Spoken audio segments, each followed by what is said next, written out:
Being resourceful isn't a skill when you don't have money. It's a necessity. Diana Benavídez grew up on both sides of the border. Sometimes she lived with her parents and brother in Tijuana, but she spent a good chunk of her childhood living with her grandpa in Chula Vista. That's a city just a few minutes north of TJ.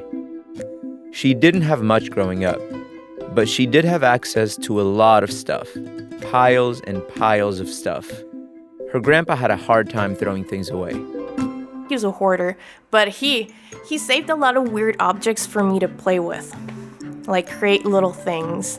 It's in my nature to be resourceful and growing up, whatever I wanted to make, it had to be out of what I had accessible. Diana's knack for turning things she has into new things she wants followed her into adulthood. She's an artist now, and her thriftiness led her to using an odd medium for making art. Piñatas.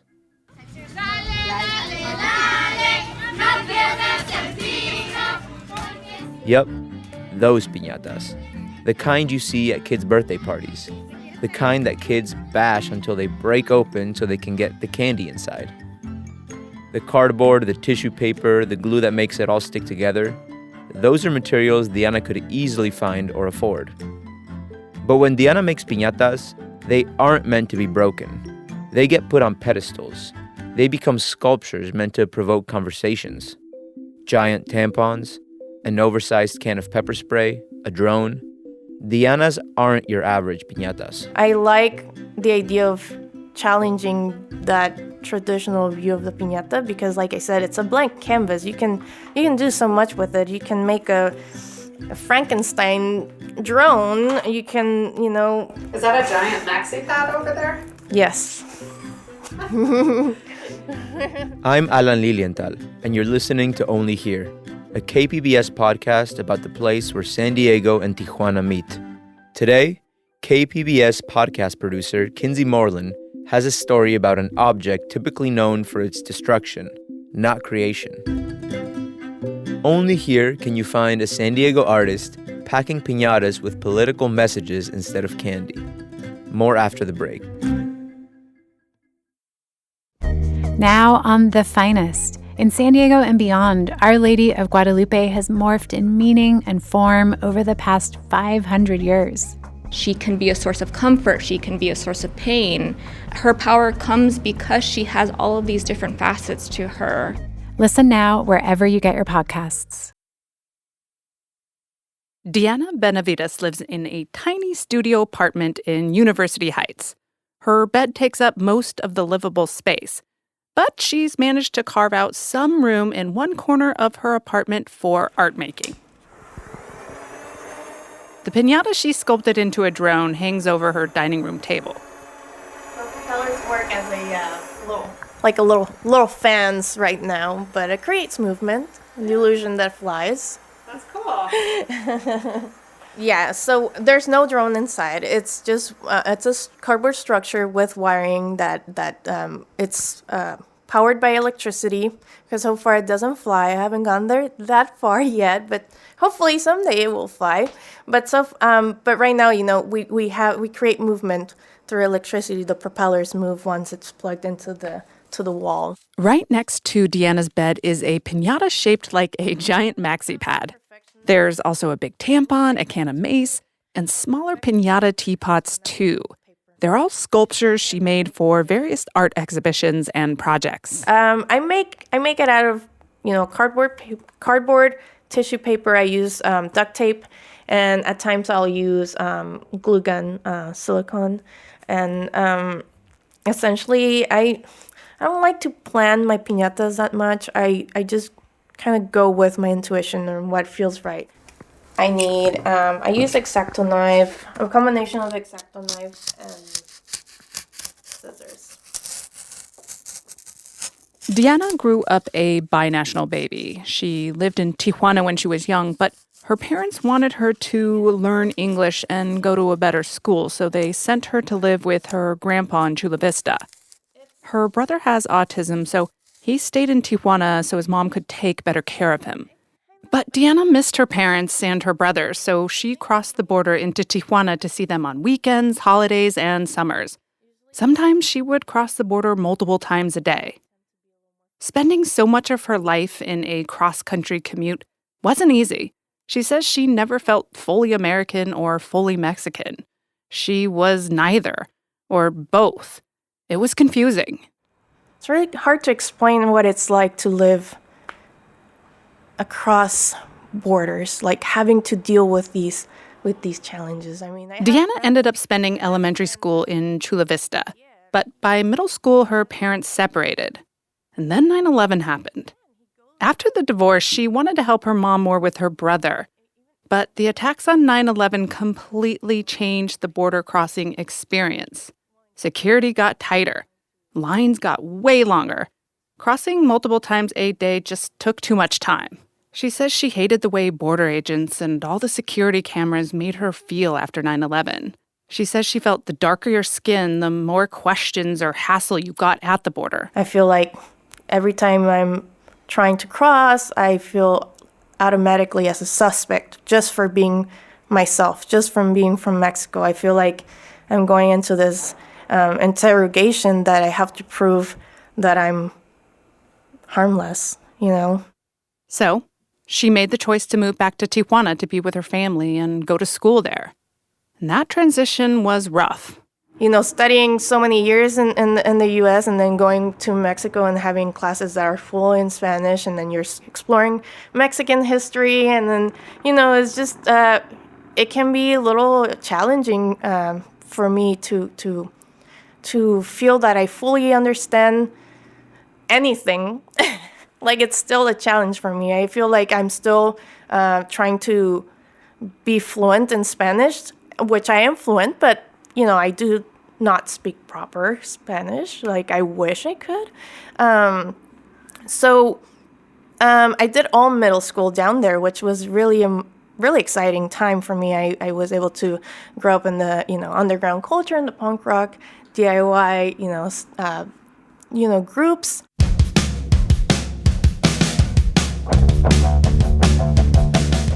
Punk rock became Diana's life.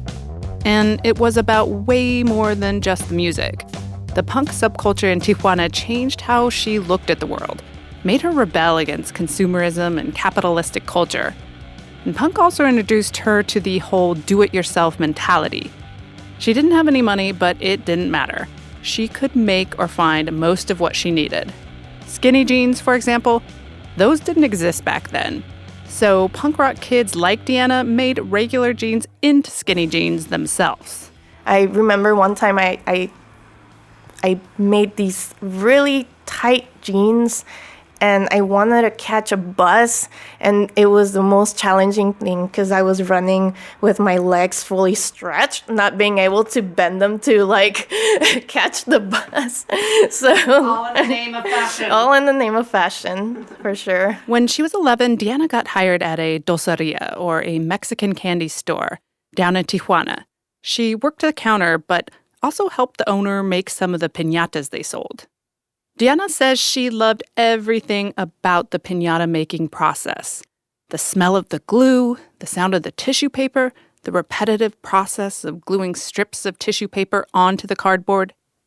Her life at the time was pretty chaotic, but inside that candy store making piñatas, her mind could focus on other things or just go quiet for a while. It relaxes me when I put on the paper, when I'm creating these shapes. I just mostly do them in silence. Sometimes I'll talk to myself. I'll just question things, you know, because I think that for me, being able to question everything it's beautiful. The one thing she didn't like about piñatas, the one thing she could never get used to, was their inevitable destruction.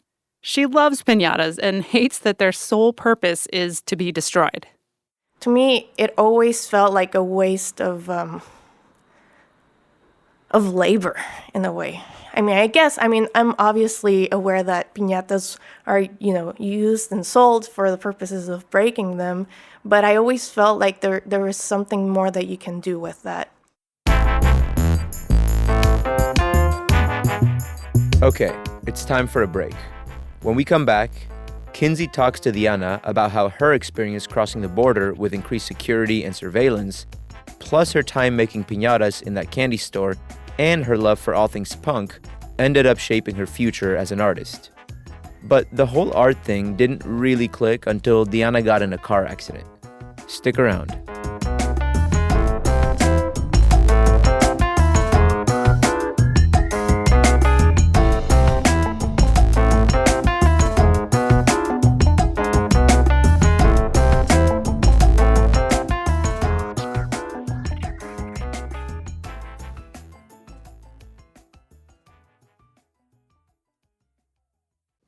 Now on The Finest. In San Diego and beyond, Our Lady of Guadalupe has morphed in meaning and form over the past 500 years. She can be a source of comfort. She can be a source of pain. Her power comes because she has all of these different facets to her. Listen now wherever you get your podcasts. After middle school, Diana took a test to get into the best high schools in Tijuana. She didn't pass. Her mother knew that sending Diana to any other high schools there meant she likely wouldn't end up going on to college. So her mom packed up their life and moved the whole family back to Chula Vista so Diana could go to a better school. The move was bittersweet. Here's Kinsey and Diana again. Yes, and I feel very privileged for the opportunity to have that, especially, Tijuana is not far from here, but, it is a change. It was, for me, it was leaving, where I was living, my friends, a boyfriend I had like 20 cats down there, having to leave everything and start all over again and, try to speak English now. I spent so many years not speaking English down in Tijuana that I was very insecure and anxious about starting again here. Diana was still deep into punk and gravitated toward a rough crowd. But knowing that her mom had moved the family to another country just so she could succeed kept Diana in line. Her friends didn't have that same sort of inner sense of duty to succeed. Some dropped out, some went to the learning center, some went to juvie. Diana graduated high school and eventually got into UC San Diego.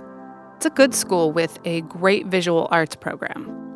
The school is more conceptual than technical, though. She says her professors spent a lot of time teaching her how to think critically about art, rather than how to actually make art. She struggled to find a style of art that clicked with her. Nothing she made felt right. But a car accident changed that. Diana completely destroyed her mom's car, so she had to spend the summer working long hours to pay to help her mom get it fixed.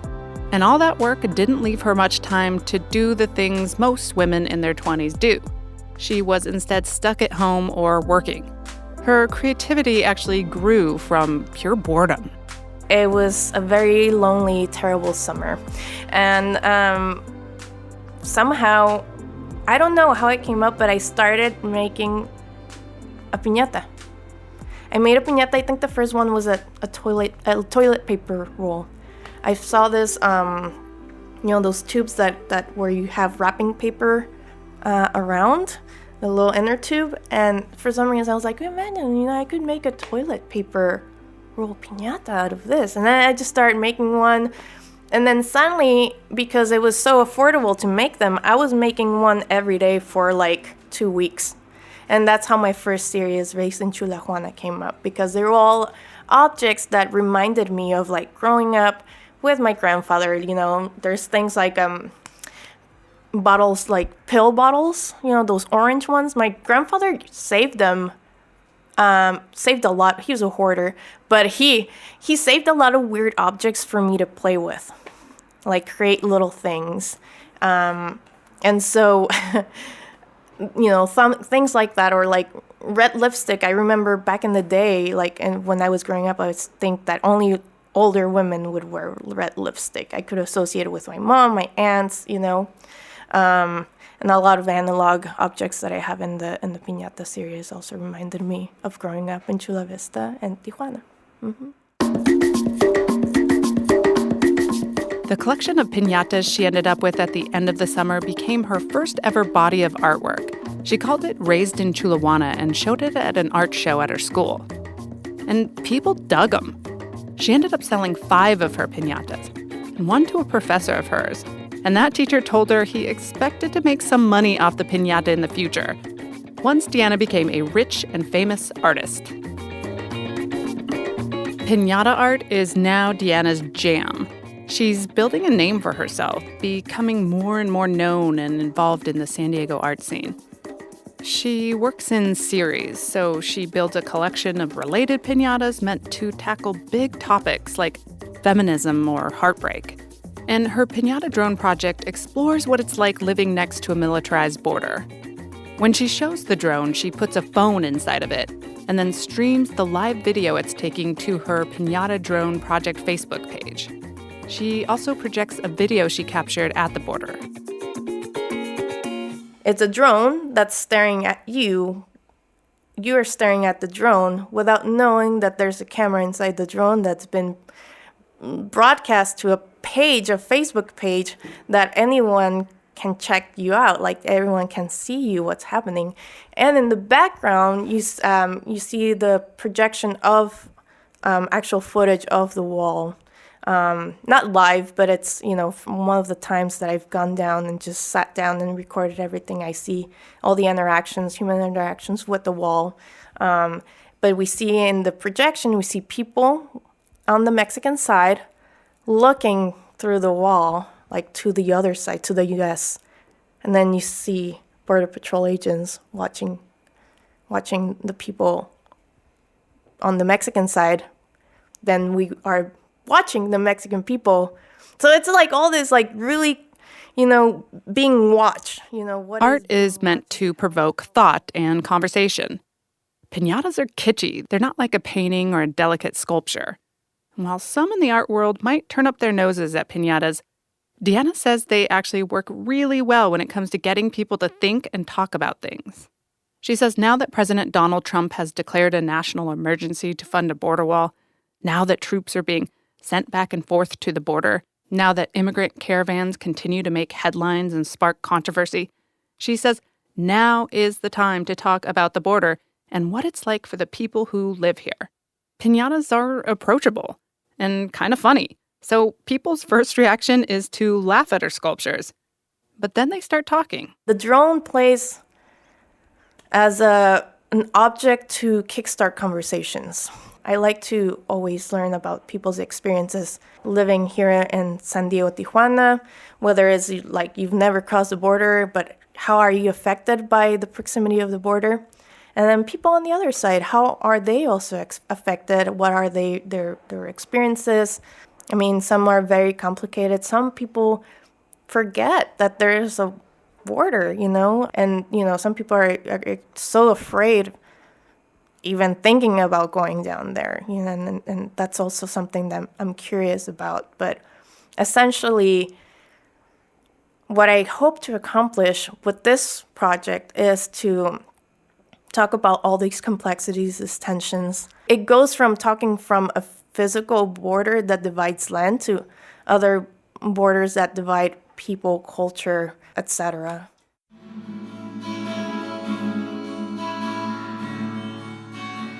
Art can take itself so seriously. And yeah, the topic of the border is serious and contentious, but piñatas aren't. Back when Diana's family was split between 2 countries, back when she would sometimes cross the border multiple times a day, one of the bright spots of her commute were the colorful piñatas, the ceramic piggy banks, and other kitschy art that people sell at the border. They were bits of color and silliness surrounded by the drab concrete and gray infrastructure that makes up the port of entry. If nothing else, Diana says she makes piñata art to brighten up people's days, even if it's just for a second. Yeah, definitely. I see a lot of joy. I think that's what I like about my work because, like I said, people are associates this object with something happy, with happiness and like celebration. Kind of a violent way to celebrate a birthday, but yeah. First is like people laugh, then it almost 100%. No, not almost, but almost 80%. People will say something about their lives that relates to that object. And that's what I like. And that's what I enjoy from my work. And usually when I have work, I try not to talk about it much, what it means to me, what it represents, because I like listening to people's stories.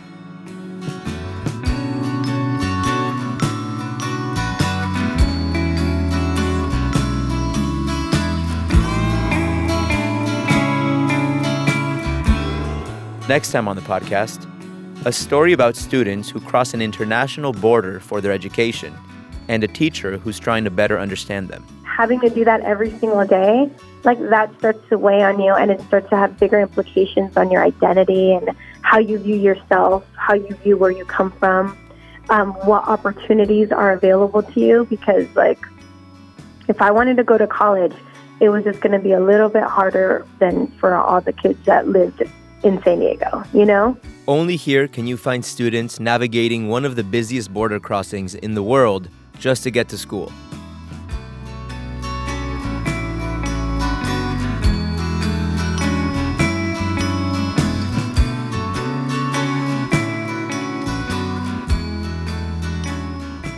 Only Here is a KPBS podcast hosted by me, Alan Lilienthal. It's written and produced by Kinsey Moreland. Emily Jankowski is the technical producer. Lisa Morissette and John Decker are the executive producers. Sarah Anderson is our student assistant. KPBS podcasts are made possible by listeners like you. Help us keep the border stories coming and go to kpbs.org to make a donation or become a member today. Thank you.